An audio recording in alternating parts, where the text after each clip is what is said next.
Welcome to Simplified UPSC by PPP, where we listen, learn, and grow together.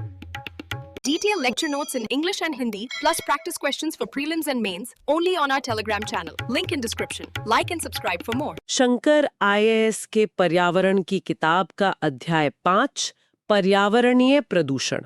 ये एक ऐसा chapter है जिसे हर यूपीएससी की तैयारी करने वाला पढ़ता है, पर अक्सर इसमें इतने सारे फैक्ट्स और टेक्निकल टर्म्स होते हैं कि सार समझना मुश्किल हो जाता है। जी हाँ, बिल्कुल। तो आज हम इसी चैप्टर को जरा गहराई से देखेंगे। हमारा मिशन सिर्फ परिभाषाएं रटना नहीं, बल्कि एक प्रदूषक की पूरी यात्रा को समझना है। वो पैदा कहाँ से होता है, हमारे हवा पानी में कैसे फैलता है, और आखिर में वो कौन से कानून हैं जो उसे रोकने की कोशिश करते हैं। और सबसे जरूरी बात, यूपीएससी ने इस यात्रा के किस किस मोड़ से सवाल उठाए हैं। एकदम सही। और इस सफर को शुरू करने से पहले हम अपने सभी सुनने वालों से कहना चाहेंगे कि अगर आपको हमारा काम पसंद आता है तो simplified UPSC by PPP YouTube channel को सब्सक्राइब करके और पेड मेंबरशिप ज्वाइन करके हमें अपना समर्थन दें। आपका यही सहयोग हमें आपके लिए ऐसा कंटेंट लाते रहने की हिम्मत देता है। तो चलिए शुरू करते हैं। सबसे पहले, ये प्रदूषण है क्या? हम ये शब्द रोज सुनते हैं, पर परीक्षा के लिहाज से इसकी सही परिभाषा क्या होगी? देखिए, इसकी सबसे सरल परिभाषा है पर्यावरण में किसी भी अवांछित या हानिकारक पदार्थ का मिल जाना। पर यूपीएससी के लिए जो चीज सबसे जरूरी है वो है इन प्रदूषकों यानी पोल्यूटेंट्स का वर्गीकरण। अच्छा, इसे हम दो तरह से देखते हैं। मतलब ये कि दुश्मन को हराने से पहले उसे पहचानना जरूरी है। बिल्कुल। तो पहली पहचान है उनकी प्रकृति के आधार पर। प्रकृति मतलब ये कि क्या वो समय के साथ खत्म हो जाते हैं या नहीं। जो सूक्ष्म जीवों यानी माइक्रो ऑर्गेनिजम्स द्वारा आसानी से तोड़े जा सकते हैं, जैसे घर का गीला कचरा या कागज, उन्हें हम कहते हैं जैव निम्नीकरणीय या बायोडिग्रेडेबल। हाँ। और दूसरे वो जो जिद्दी होते हैं, जो मतलब खत्म ही नहीं होते। बिल्कुल बिल्कुल, इन्हें कहते हैं गैर जैव निम्नीकरणीय या नॉन बायोडिग्रेडेबल। प्लास्टिक का सबसे बड़ा उदाहरण है, पर इसमें डीडीटी जैसे कीटनाशक और लेड, मर्क्यूरी जैसी भारी धातुएं भी आती हैं। ओह। इनकी सबसे खतरनाक बात यह है कि ये पर्यावरण में सालों साल बने रहते हैं और हमारी खाद्य श्रृंखला यानी फूड चेन में घुस जाते हैं। फूड चेन में कैसे? छोटी मछली से बड़ी मछली में और फिर इंसानों तक। हर स्तर पर इनका जहर बढ़ता जाता है। इसी प्रक्रिया को बायोमैग्निफिकेशन कहते हैं। अच्छा, तो ये थी पहली पहचान। और दूसरी पहचान है उनके स्रोत के आधार पे। वो आए कहां से हैं। कुछ प्राकृतिक होते हैं, जैसे ज्वालामुखी से निकलने वाली गैसें, पर आज हमारी चर्चा का केंद्र वो हैं जो इंसानी गतिविधियों से पैदा होते हैं, जिन्हें हम कहते हैं एंथ्रोपोजेनिक प्रदूषक। जी हाँ, एंथ्रोपोजेनिक। यहीं से हमारी असली कहानी शुरू होती है। तो चलिए कहानी के पहले हिस्से पर चलते हैं, जो हम सबकी सांसों में घुला हुआ है, वायु प्रदूषण। हम सब दिल्ली के स्मॉग की तस्वीरें देखते हैं, पर इसके पीछे के विलेन कौन कौन है? कई हैं, पर सबसे आम है निलंबित कणिकीय पदार्थ, जिन्हें हम एसपीएम यानी सस्पेंडेड पार्टिकुलेट मैटर कहते हैं। एसपीएम, हाँ। ये गाड़ियों के धुएं, फैक्ट्री और कोयला जलाने से पैदा होने वाली धूल और राख के बेहद बारीक कण होते हैं। ये इतने छोटे होते हैं कि सांस के जरिए सीधे हमारे फेफड़ों में चले जाते हैं और गंभीर समस्याएं पैदा करते हैं। और कार्बन मोनोऑक्साइड यानी CO, हम अक्सर क्लाइमेट चेंज के लिए कार्बन डाइऑक्साइड CO2 को विलन मानते हैं। तो ये CO उससे अलग कैसे है? ये एक बहुत अच्छा सवाल है। CO2 एक ग्रीन हाउस गैस है जो धरती का तापमान बढ़ाती है। वो सीधे तौर पर जहरीली नहीं है, लेकिन CO जो पेट्रोल डीजल के अधूरे दहन से बनती है, वो एक सीधा जहर है। जहर? हाँ, ये हमारे खून में ऑक्सीजन ले जाने की क्षमता को खत्म कर देती है। इसलिए तो कहते हैं कि बंद कमरे में अंगीठी जलाकर सोने से मौत हो जाती है। अच्छा, तो वो CO पॉइजनिंग ही होती है। वही होती है। तो एक हमारे ग्रह को बीमार कर रही है और दूसरी सीधे हमें। दिलचस्प है। स्रोतों में एक और प्रदूषक का जिक्र है, फ्लाई ऐश। ये नाम सुनने में तो बड़ा हल्का फुल्का सा लगता है। नाम पर मत जाइए। ये थर्मल पावर प्लांट्स में कोयला जलाने से पैदा होने वाली राख है।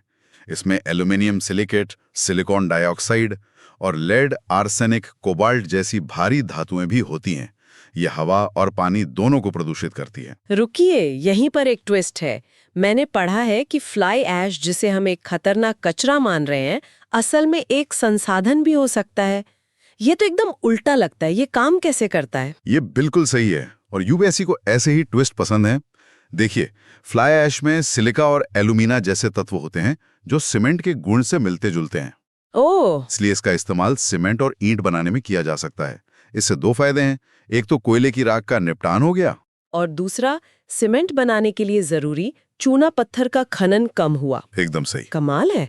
मतलब एक समस्या दूसरी समस्या का समाधान बन सकती है। और क्या उपयोग है इसके? इसे बंजर जमीन को उपजाऊ बनाने और सड़कें बनाने में भी इस्तेमाल किया जाता है। इसकी संरचना ऐसी होती है कि ये मिट्टी की पानी सोखने की क्षमता, वाटर होल्डिंग कैपेसिटी बढ़ा देती है। और फसलों को फायदा होता है? हाँ, और ये कोई सिर्फ किताबी बात नहीं है। यूपीएससी ने 2013 में सीधे तौर पर इस्पात उद्योग से निकलने वाले प्रदूषकों पर सवाल पूछा था। वो ये जानना चाहते हैं कि भविष्य के अधिकारी औद्योगिक कचरे को सिर्फ एक समस्या के तौर पर देखते हैं या एक संभावित संसाधन के रूप में भी। बहुत सही। बिल्कुल।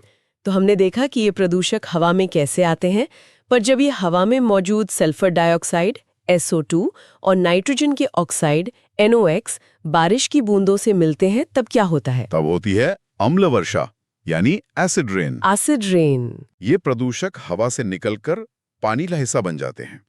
ये बारिश इतनी अम्लीय होती है कि ये संगमरमर की इमारतों जैसे ताजमहल को धीरे धीरे खा जाती है। ओ, इसीलिए ताजमहल पीला पड़ रहा है। जी, इसी वजह से।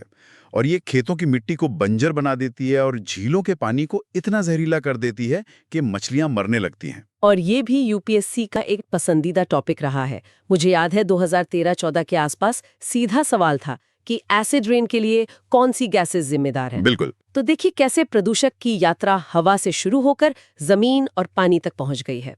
तो अब सीधे पानी की ही बात करते हैं। जल प्रदूषण में कुछ ऐसे शब्द हैं DO, BOD, COD जो सबको कंफ्यूज करते हैं। ये असल में है क्या? क्या ये पानी की सेहत का रिपोर्ट कार्ड है? आपने बिल्कुल सही शब्द इस्तेमाल किया, रिपोर्ट कार्ड। चलिए इस रिपोर्ट कार्ड को पढ़ना सीखते हैं। हाँ, बताइए। सबसे पहले है DO, यानी डिसॉल्व्ड ऑक्सीजन। ये ठीक वैसा ही है जैसा सुनने में लगता है, पानी में घुली हुई ऑक्सीजन जिससे मछलियां और दूसरे जलीय जीव सांस लेते हैं। ठीक है। इसे आप पानी का पल्स रेट समझ सकते हैं। एक स्वस्थ नदी में DO का स्तर 8 mgl से ऊपर होना चाहिए। इससे कम मतलब पानी की तबीयत खराब है। समझ गई। तो DO मतलब पानी में कितनी सांसें बची हैं। अब ये BOD क्या बला है? Biochemical oxygen demand. इसे ऐसे समझिए, जब हम नदी में जैविक कचरा जैसे सीवेज या फैक्ट्री का गंदा पानी डालते हैं तो बैक्टीरिया उसे खाने या विघटित करने का काम करते हैं। अच्छा। इस काम में उन्हें ऑक्सीजन की जरूरत होती है, ठीक वैसे ही जैसे हमें खाना पचाने के लिए ऊर्जा चाहिए। तो BOD वो ऑक्सीजन की मात्रा है जो बैक्टीरिया को ये सारा कचरा पचाने के लिए चाहिए। अच्छा, तो अगर पानी में कचरा ज्यादा होगा तो बैक्टीरिया को उसे पचाने के लिए ज्यादा ऑक्सीजन चाहिए होगी। मतलब high BOD is bad. Exactly. इसका मतलब है कि नदी का दम घुट रहा है क्योंकि सारा ऑक्सीजन तो कचरा साफ करने में ही खर्च हो गया। एकदम सही पकड़ा आपने। ज्यादा BOD का मतलब है ज्यादा प्रदूषण और मछलियों के लिए कम ऑक्सीजन। ठीक है। अब तीसरा COD, केमिकल ऑक्सीजन डिमांड। हाँ, COD ये BOD का बड़ा भाई है।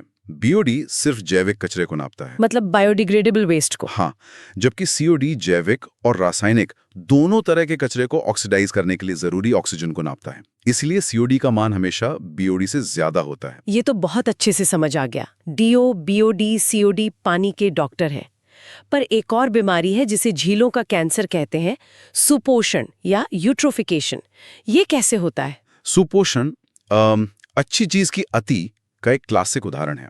होता यह है कि जब हमारे खेतों से बहकर आए उर्वरक जिनमें नाइट्रोजन और फास्फोरस होता है, या शहरों का सीवेज, हाँ, या शहरों का सीवेज किसी झील या तालाब में पहुंचता है तो वो शैवाल यानी एल्गी के लिए एक दावत जैसा होता है। और दावत खाकर शैवाल की आबादी में विस्फोट हो जाता है, जिसे हम एल्गोल ब्लूम कहते हैं।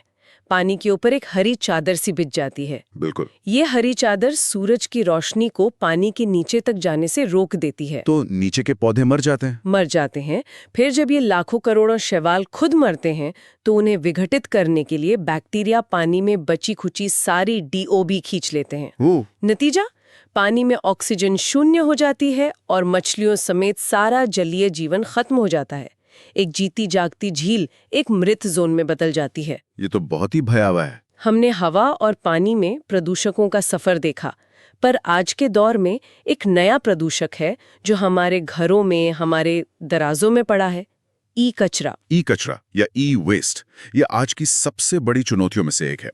हम सबके पास वो एक दराज होती है जिसमें पुराने चार्जर, टूटे हुए फोन, पुरानी बैटरियां, ये सब पड़ा होता है। हाँ, होती है। ये सिर्फ प्लास्टिक और मेटल नहीं है, ये जहर का खजाना है। जहर मतलब इसमें ऐसा क्या है? आपके पुराने फोन के सर्किट बोर्ड में लेड होता है, स्क्रीन में मर्क्यूरी हो सकता है, कैपेसिटर में कैडमियम, ये सब बेहद जहरीली भारी धातुएं हैं। अरे बाप रे! और यूपीएससी इस बात को बहुत गंभीरता से लेता है। 2013 में एक सवाल था जिसमें यही पूछा गया था कि ई कचरे में कौन कौन से खतरनाक तत्व पाए जाते हैं। अच्छा। हाँ, ये सवाल दिखाता है कि वो चाहते हैं कि अधिकारियों को इस नए जमाने के कचरे की गंभीरता का पता हो। तो जब ये सारा कचरा, चाहे वो फ्लाई ऐश हो, प्लास्टिक हो या ई कचरा पैदा हो जाता है, तो इससे निपटने के लिए हमारे पास कानूनी हथियार क्या हैं? हमारे पास एक छाता कानून है, पर्यावरण संरक्षण अधिनियम 1986। ये केंद्र सरकार को पर्यावरण की सुरक्षा के लिए लगभग सारे अधिकार देता है। हाँ, ये अम्ब्रेला एक्ट है। इसी छाते के नीचे अलग अलग तरह के कचरे के लिए खास नियम बनाए गए हैं, जैसे सॉलिड वेस्ट मैनेजमेंट नियम, जो कहते हैं कि कचरे को घर पर ही गीला, सूखा और खतरनाक, इन 3 हिस्सों में अलग करना होगा। और ई कचरे के लिए यहाँ मैंने एक बहुत ही दिलचस्प सिद्धांत के बारे में पढ़ा है, विस्तारित निर्माता उत्तरदायित्व या एक्सटेंडेड प्रोड्यूसर रिस्पॉन्सिबिलिटी। ये सुनने में बड़ा भारी भरकम लगता है, इसका असल मतलब क्या है? इसका सीधा सा मतलब है, जिसने बनाया वही संभालेगा। अच्छा। यानी अगर एक कंपनी ने कोई फोन बनाया है तो ये उसी की जिम्मेदारी है कि जब वो फोन अपनी उम्र पूरी कर ले तो उसे ग्राहक से वापस लेकर सुरक्षित तरीके से रिसाइकिल या नष्ट करें। ये तो बहुत अच्छा सिद्धांत है। ये जिम्मेदारी को उपभोक्ता से हटाकर निर्माता पर डाल देता है। बिल्कुल। पर क्या ये असल में काम कर रहा है? ये एक बड़ा सवाल है। पहले इसमें कई कमियां थीं, लेकिन 2022 में जो नए नियम आए हैं उन्होंने इसे काफी मजबूत किया है। अब कंपनियों को एक सरकारी पोर्टल पर ऑनलाइन रजिस्टर करना होता है और उन्हें हर साल रिसाइकलिंग के तय लक्ष्य पूरे करने होते हैं। और अगर न करें तो? अगर वो ऐसा नहीं करते तो उन पर भारी जुर्माना लगता है। तो अब ये सिर्फ कागज पर नहीं है, इसे लागू करने की कोशिश हो रही है। और यही ईपीआर का सिद्धांत प्लास्टिक कचरे पर भी लागू होता है ना? हाँ, बिल्कुल। प्लास्टिक अपशिष्ट प्रबंधन नियमों में भी ईपीआर एक मुख्य स्तंभ है। इसका एक बड़ा लक्ष्य उन मल्टी लेयर्ड प्लास्टिक को खत्म करना है जिन्हें रिसाइकल नहीं किया जा सकता, जैसे चिप्स या बिस्किट के पैकेट। हाँ, बिल्कुल वही। इन नियमों का उद्देश्य उत्पादकों को ऐसी पैकेजिंग डिजाइन करने के लिए मजबूर करना है जो आसानी से रिसाइकल हो सके। तो आज हमने एक प्रदूषक की पूरी कहानी देखी, उसके जन्म से लेकर हवा और पानी में उसके सफर तक, और अंत में उन कानूनों तक जो उसे काबू करने की कोशिश करते हैं। हमने देखा कि कैसे फ्लाई ऐश जैसी समस्या एक समाधान भी हो सकती है, और कैसे ईपीआर जैसा सिद्धांत जिम्मेदारी को सही जगह पर डालने की कोशिश करता है। बिल्कुल। और जाते जाते एक सवाल छोड़कर जाना चाहूंगा। हम प्रदूषण रोकने के लिए अक्सर बड़ी बड़ी तकनीकों, सरकारी नीतियों, अंतर्राष्ट्रीय संधियों की बात करते हैं। ये सब जरूरी है। हाँ, बहुत जरूरी है। पर क्या व्यक्तिगत स्तर पर हमारी अपनी आदतें, जैसे कम उपभोग करना, चीज़ों का दोबारा इस्तेमाल करना और उन्हें रिसाइकिल करना, जिसे हम रिड्यूस, रीयूज, रिसाइकिल कहते हैं, 3 Rs। हाँ, 3 Rs, अगर करोड़ों लोग इसे अपना लें तो क्या ये सामूहिक रूप से एक ज्यादा बड़ा और स्थायी बदलाव नहीं ला सकता? ये एक ऐसा सवाल है जिस पर हम सभी को सोचना चाहिए। इस गहरी और व्यावहारिक चर्चा में शामिल होने के लिए आपका बहुत बहुत धन्यवाद। शुक्रिया। और हम अपने श्रोताओं से एक बार फिर अनुरोध करेंगे कि simplified UPSC by PPP YouTube channel को सब्सक्राइब करके और मेंबरशिप ज्वाइन करके अपना समर्थन जरूर दिखाएं, ताकि हम आपके लिए ऐसे और सत्र लाते रहें। Thanks for watching. Follow us on Telegram and Instagram. Don't forget to like, share, and subscribe.